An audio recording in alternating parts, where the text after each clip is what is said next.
Hey everyone, this is Nick Savisro from the Botch Pit, and I'm joined here by fellow Botch Pit member Jura. Jura, say hello. Hey guys, it's Jura with the Botch Pit here today, trying to do something new and exciting. Yeah, so as Jura said, what we're doing today is the first in a new endeavor that the Botch Pit is undertaking. Now, what the Botch Pit is we are a horror tabletop group based out of Boston, Massachusetts. And our mission statement is to educate, inspire, and entertain those within the horror tabletop industry and community through imagination, innovation, and unparalleled production experiences. Now, myself, I've been involved in the Botch Pit for about 4 years now. We're coming up on our 4th anniversary. So, because of that, this was an endeavor that Jura and I have talked about. We've also brought in other members too that have mentioned stuff about this in the past, about doing something along the lines of this. But this is a different endeavor. Jura, would you like to introduce Botch Labs?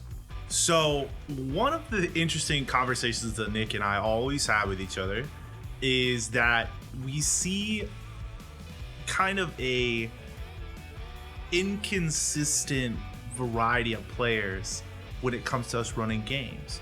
And it's always this interesting dichotomy where you have people that are really great at world building or people that are really good at character building, but the execution of both of them simultaneously often falls on dead ears. So Nick and I got to talking for a while, and we decided that we were going to try and do something in lines of, I don't want to say education, but a workshop. A workshop would be a better idea of it, where we sit down and we build a better world, a better character, a better cast of characters for a game. And the hope isn't to show people how good we are at it or to undermine or underdefine anybody else's ability to do it, but more or less just to share the process that we go through when we make characters and we make stories. And it's all in hopes of unifying players and storytellers under a common fabric of ability. So this is kind of our baby, this Botch Labs thing. Yeah, and especially when it comes to even performing these videos and building them, they're completely different than what we're used to doing. Yeah. Something that I really wanted to push with this when we were talking about it is all of this is pretty much going to be improvised on the spot. We want this to be as natural as possible so you actually see the progression that we take, because there's a process that we go through everything with, but it's scripted to an extent, but this is polar opposite than what we typically do. Like, I know with myself, when it comes to doing educational videos, I am beyond scripted. So this is, in the past few months, my whole mind has shifted on how I do so many different things.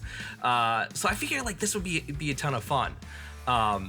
Now, a little bit about us, if you don't know who we are.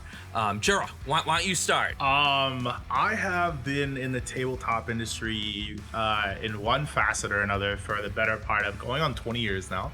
I'm 35 years old and have been in it since I was about 16. I started doing some dabbling with writing and such. I had the luxury of having some family members who introduced me into some very tight social circles that allowed me to have a leg up on some writing processes.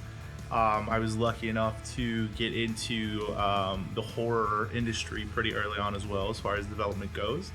And I've just kind of been, what is a good word? An ambivalent presence in the industry for better part of 2 decades. And I'm really looking forward to this. It's kind of nice to find my home with the Botch Pit.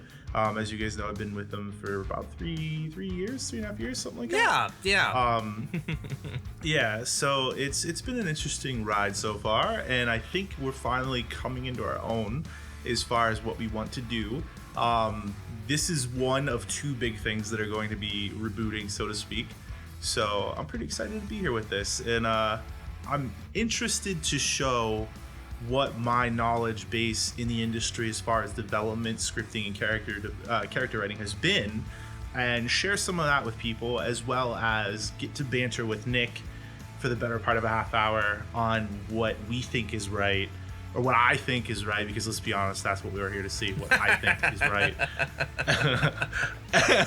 And what Nick is obviously wrong about. So it's going to be fun. You guys are going to enjoy this.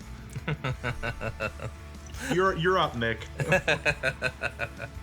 Yeah, so my name is Nicholas Civicero. In regards to my background with storytelling, you can say I'm a visual storyteller. Nothing so much writing originally, but I'm more on the audio film aspect of things. So up until the Botch Pit. The Botch Pit about 4 years ago is when I actually started doing tabletop for the first time ever. And ever since then, it's gone crazy. Like, especially with these workshop things too, because this isn't like the first time Jura and I have actually done stuff like this together. Like, we actually... You're outing me. Yeah. You're outing me. We actually were asked to do stuff for the Boy Scouts not too long ago, in which we actually got together and we did a presentation for them. But no, I'm really excited to do this, and I'm really excited. Like Jura was saying, show more of our personality. Sometimes when we do the videos, we're very scripted, regimented how we have to do it, and sometimes that you lose the person behind that. So I really hope that just by us doing this, you can kind of see who we are as people. I guess that's the best way to say that, and how we interact with people. And if you like what we're saying and you like how we're doing this, definitely join our Discord, because we have conversations like this all the time. And this and other things. But there's a lot of amazing people in there, especially when it comes to character creation and world building and stuff like that. Like, you'll meet a ton of awesome individuals in there. I guess what we're trying to say is like, you guys come in here for these videos typically, and they're very scripted and regimented, and we're like, hi, this is so and so with the Botch Pit, and we're always very prim and proper, and we try to educate first. What Nick's trying to say is, buckle up, buckaroo. Shit's about to get nasty. Like, this isn't your mom's Botch Pit video, okay? Yeah, it's so funny, because like whenever I do these videos, I'm like, hi, this is Nick from the Botch Pit. It's like, hi, I'm Troy McClure. It's like that's not who Nick is. Like, Nick is off the walls on most things, but yeah, again, that personality is what I think some of our best interactions are because of that. But but there's something else that I want to kind of bring up. Jura, you said the catchphrase for all of Botch Labs: building better worlds. Yes. Define that. So one of the interesting things that I've dealt with over my development in 2 decades of being in writing and script and horror movies, horror TV, horror haunted houses, everything, is that people tend to focus on what's happening in front of the camera, and only in front of the camera. What's happening the moment that your character interacts with something is important. Without that, there's no show. There's nothing to watch. But what happens in the world, what drives the character to do the things that it's doing, your plot hook, your engagement, your conflict, is just as important. And that can't happen without a world, without something to juxtapose itself against. For example, you look at something as old and iconic as the Twilight Zone episode Monsters Are Due on Maple Street. You have this amazing world build where this little township is just perfect in every way, shape, and form. And it's through tiny, minute changes in it that you start to get this paranoia that builds. And this paranoia affects everything: the lighting, the cast, the emotions. That is a world. They built a world out of nothing for you to view. And that's really what this is about. It starts with the world itself, I should say. I always say everything starts with a god, right? Yep. You need a god, right? Yep, you need a god in everything that you do. Yes, and that's not a clap at religion. That's not a clap at anything. If you're going to start something and you're going to start a world, something made that world. And that can be something as simple as the mayor created the world from nothing, created the town from nothing, created the Johnson home estate from nothing, and that's your patriarch, your matriarch, the maker of it. You have to have a fundamental reason why X exists for Y. And we're going to get into that a lot more here. But digressing from the main topic, what does building better worlds mean? It shows you from the ground up where the process starts, in our opinion, and how the process follows through to build something that resembles a world. And we're doing it in hopes of helping guide others to walk that path and build a more cohesive and alive world for your characters to exist in. Absolutely. That's perfect, Jura. And the way that I'm perfect. Yeah. And what I get from that is it's not just building the world, it's the harmony and synthesis of everything within that world.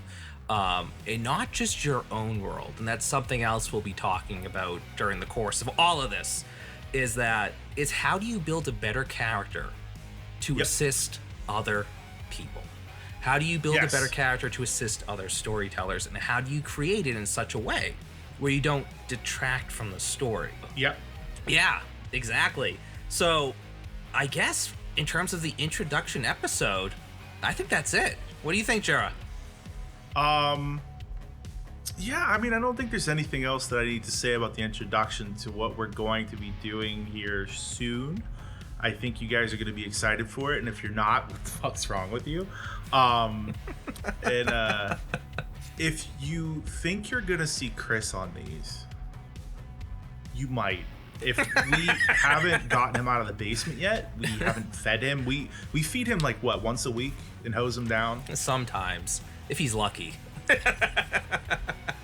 He doesn't deserve to be fed as of late, but we'll get him some food. Yeah, we've had a couple of rough months, but we're back in the saddle.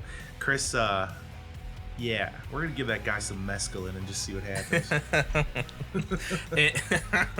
And also with this too, by the way, everyone, again, everything's unscripted. Most of this is going to be unedited, so you're going to see exactly who we are. But I guess with that being said, again, it was funny. I was going to name this episode Space Pilot 3000. You kind of said it right then and there. But we're back, baby! Woo! Whoa, we're here!